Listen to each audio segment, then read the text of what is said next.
I wish I could say it started with passion, that it was a heat I couldn't resist or some great romance I got swept up in, but that would be a lie. The truth is, it started with loneliness.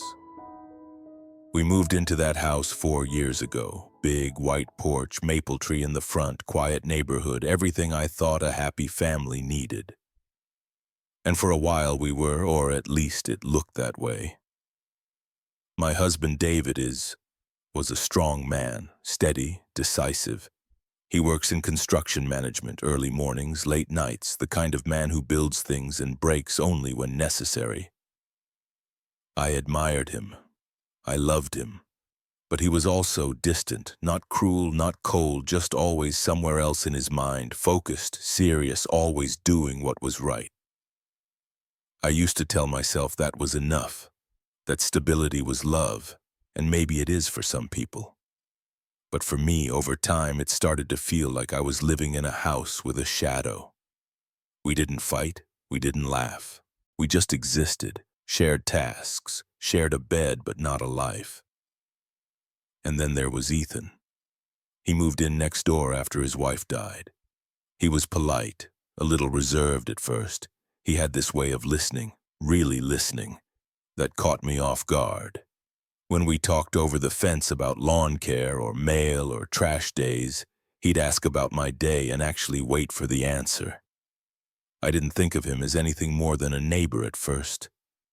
But that changed the day our sink started leaking. David was out of town on a job. I asked Ethan if he had a wrench and he came over to help. He fixed the leak, wiped his hands, and as he was leaving, he noticed I looked tired. I said something like, "Just one of those days." And he looked at me, not in a flirty way, just with this concern, human concern, like I mattered. That night I couldn't stop thinking about it, about how long it had been since someone looked at me like that, like I wasn't just part of the furniture in my own home. Things kept building from there slowly, a wave that starts small and quiet before it pulls you under. Sometimes he'd bring over extra soup he made or a coffee or offer to fix something around the yard. It was innocent. At least that's what I told myself. I never told David. I told myself it wasn't worth mentioning, that it would sound like something it wasn't. But I was lying. I knew deep down. I knew. Then came the first time I let it cross a line. It was a rainy afternoon. I'd locked myself out. David was unreachable as usual. Ethan let me in through the back gate. I was soaked. He offered a towel. We stood in his hallway, dripping and laughing, and then I started crying. I don't even remember why. It wasn't about the door. It was everything. The years of quiet, of being looked through. I just broke. He stepped closer, hesitated, then hugged me. I should have pulled away. I didn't. He kissed me and I let him. It didn't go further that day, but the crack had split open, and once it had, there was no going back. The next time I didn't resist. It happened at his house midday. Kids were at school. David was working.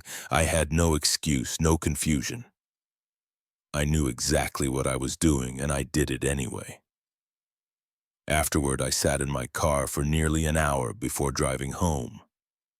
I didn't cry. I didn't panic. I just felt hollow, like I'd stepped out of my life and couldn't get back in. I told myself it would stop there, that it had to, but it didn't. The truth is, I wanted to feel again, anything, and Ethan made me feel wanted.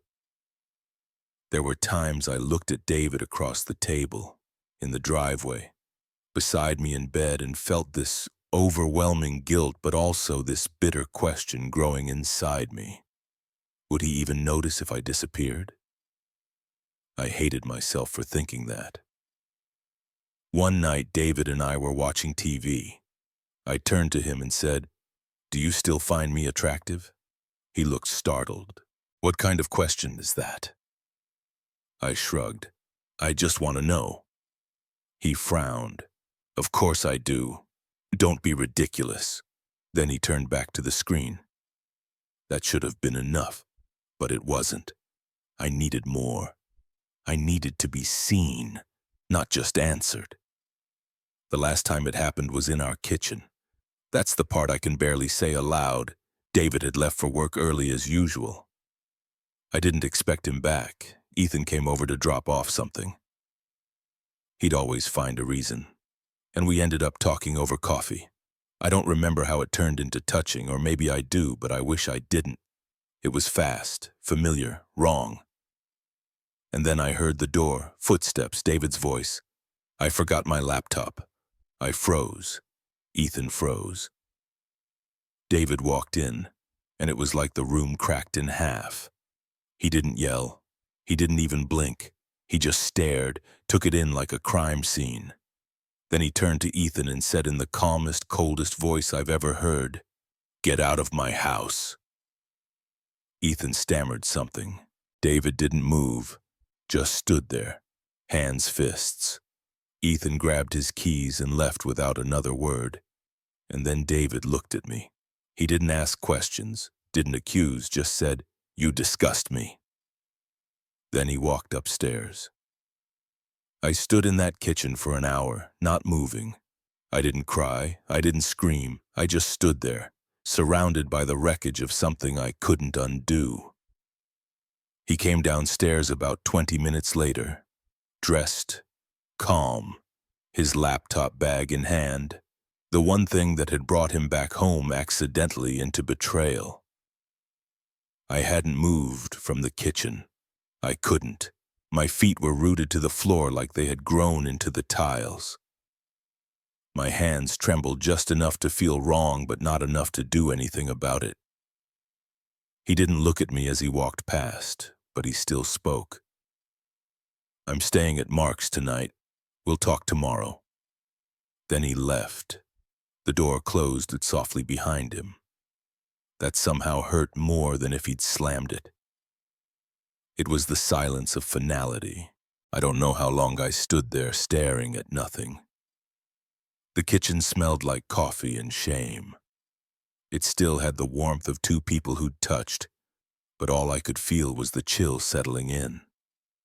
He knew. There was no more hiding, no more rehearsing some way to come clean. He saw it, all of it, me, him, us, and I didn't fight it. I didn't run after him, didn't scream or beg. What would I even say? I'm sorry? It didn't mean anything? It was a mistake? No, it wasn't a mistake. It was a choice, my choice. And now I was left to live in the wreckage of it. I didn't sleep that night. I lay on top of the covers in our bed, my bed now, staring at the ceiling in the dark. I didn't cry. I didn't even feel panic. I just floated like my mind had left my body and was hovering somewhere over the house, watching it decay from above. I wanted to blame Ethan. I really did. It would have been so easy, but the truth is he didn't seduce me. He didn't manipulate me. He just showed up, and I opened the door, literally and metaphorically. The next morning passed like fog. No calls, no messages, just silence until 7:03 p.m. His name lit up my screen. One message, "I'll be there at 11 tomorrow. Be home. We'll talk without the kids." I stared at it for a long time. I typed a dozen replies and erased them. Finally, I sent, "I'll be here." The hours crawled. I cleaned obsessively, folded laundry that didn't need folding, organized the fridge, vacuumed under the beds, anything to avoid thinking. But the silence was louder than any vacuum cleaner. At 10:58 the next morning, I was sitting on the couch like I was waiting for judgment, which I suppose I was. At 11 sharp, he knocked. He didn't use his key. That meant something. I opened the door. He stepped in without looking at me. He didn't take off his jacket, just walked to the living room and sat in the armchair across from where I had been. I followed. He didn't waste time. I spoke to a lawyer. We'll start the divorce paperwork next week. I'm not going to fight you for custody. We'll figure it out. But this marriage, it's over. I nodded. My lips parted, but nothing came out. He continued, "I don't care how many times it happened. I don't want the details. One time was enough, but I do need to know this. Why here? Why in our house?" He looked at me like he wasn't just asking out of anger. He genuinely wanted to understand how I'd let something so sacred turn so poisonous. I swallowed, voice thin. I don't know. I didn't plan it. I thought you wouldn't come back. It just happened. But that's not an excuse. I took a breath. I felt invisible, David, like I was sleepwalking through a life you didn't see me in anymore. Ethan, he noticed me. He listened. His jaw clenched, but his voice stayed even. You could have talked to me. I tried, I said quietly. You didn't hear me. He didn't argue, just sat there, eyes sharp but not cruel. You know what hurts the most? He finally said. Not the cheating, not even that it was someone I trusted. It's that if I hadn't come back, I never would have known. You would have just kept lying. I wanted to tell you. He raised an eyebrow bitterly. When? After the next time or the one after that? I had no defense. He stood, calm, controlled. I'm not going to scream. I'm not going to drag this through the mud. But I won't live in a home where I was betrayed, especially not like that. He walked toward the door, then stopped and turned. Emma. It was the first time he'd said my name since it all fell apart. I could have forgiven many things, but not betrayal inside the house I built for us. Not where our children sleep, where we ate dinner, where I kissed you goodnight every night, thinking you were mine. He left, and I was still standing when the door clicked shut behind him. That night I packed his things, not in rage, not in spite, neatly, respectfully. Shirts folded, watches wrapped, ties rolled. Each item felt like a memory being boxed away. The blue button-down he wore on our 10th anniversary, the cologne that always smelled like home, the photo of us with the kids at the lake house. I didn't know what hurt more, the fact that it was over or the fact that I was the one who ended it. When I finally went to bed, it wasn't sleep that came. It was silence. Thick, unforgiving silence. The kind that only visits after truth detonates in your life. The morning after he left for good, the house was too quiet, not peaceful, empty. I had never felt so aware of my own footsteps echoing off the hardwood floor. Every room felt abandoned. His scent still lingered faintly in the bedroom, like a memory refusing to let go. The kids were still at their grandparents'. David had arranged it. He was protecting them even now, shielding them from what he could, shielding them from me. I sat at the kitchen table for over an hour, staring at the cold mug of coffee in front of me.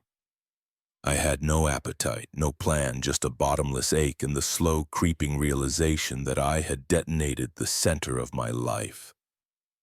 I hadn't heard from Ethan since that day, not a call, not a message.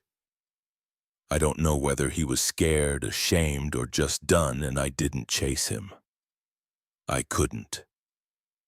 Whatever had existed between us, however selfish and fleeting and charged it was over.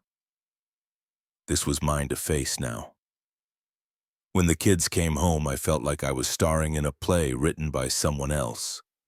I smiled too wide, hugged them too long, answered questions too quickly. They didn't know yet. They just thought Daddy was busy or staying with Uncle Mark. But children are more observant than we give them credit for. On the third day, my daughter asked, "Why did Daddy take his shoes?" I paused mid-lunch prep. What do you mean? His brown shoes, the ones by the front door. They're gone. I felt my chest tighten. He needed them at work, honey, I said quietly. She didn't look convinced, but she didn't push it. She just sat at the table, twirling her spoon, and asked when Daddy would be back. I couldn't lie, not again. I knelt down beside her and looked into her eyes, so much like David's. Sweetheart, your daddy and I were going to live in different houses soon, but nothing will change how much we love you. That will never change. Her lip quivered. She didn't cry. She didn't scream. She just said, Is it because you made him sad? And I broke. I held her to my chest and sobbed quietly but uncontrollably, whispering, I'm so sorry. Again and again, not just to her, to everything.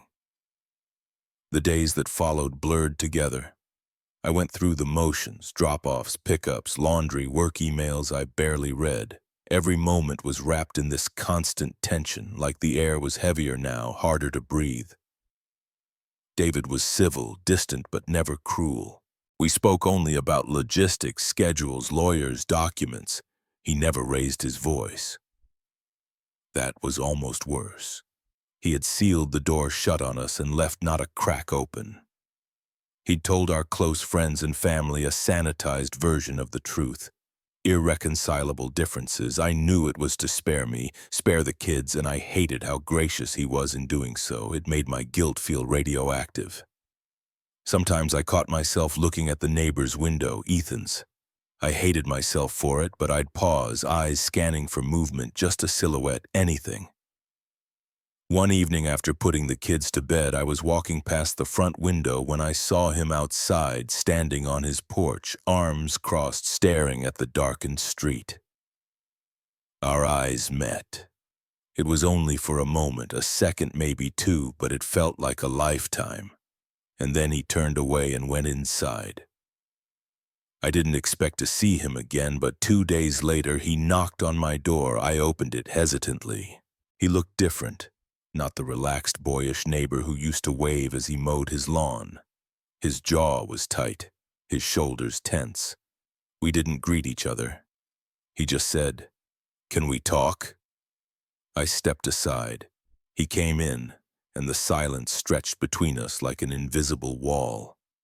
"I heard David talk to you," I said finally. He nodded. "Yeah, he didn't hit me, but he could have. And I wouldn't have blamed him. He's not that kind of man," I whispered. Ethan rubbed his face, sighed. "What we did, I don't even know what it was anymore, but it was a mistake. I see that now. God, Emma, I didn't mean for any of this to happen." "Neither did I." He looked at me for a long time. I think he was searching for something. Maybe for a sign I still wanted him. Or maybe just for someone to say it was going to be okay. But I didn't offer either. "We can't go back," I said. "No," he agreed, "and we shouldn't." He left quietly, just like David had. No big scene, no closure, just absence. That night I sat in the kitchen again. Same seat, same table, same cold mug of untouched coffee. But this time I reached across the surface and brushed my fingers along the countertop. The same spot where I'd betrayed the man who once told me with absolute certainty that I was his home. It wasn't just about the affair. It was about the slow erosion, the little lies, the emotional laziness, the failure to speak the truth when it mattered. I had let the distance grow brick by brick until it formed a wall I didn't even notice anymore, and when someone else knocked, I answered. And now I was standing in the rubble. Months have passed. The house feels different now, not empty, just quieter, the kind of quiet that invites reflection rather than regret. The kids have adjusted. They ask about him less often, though when they do, I never lie.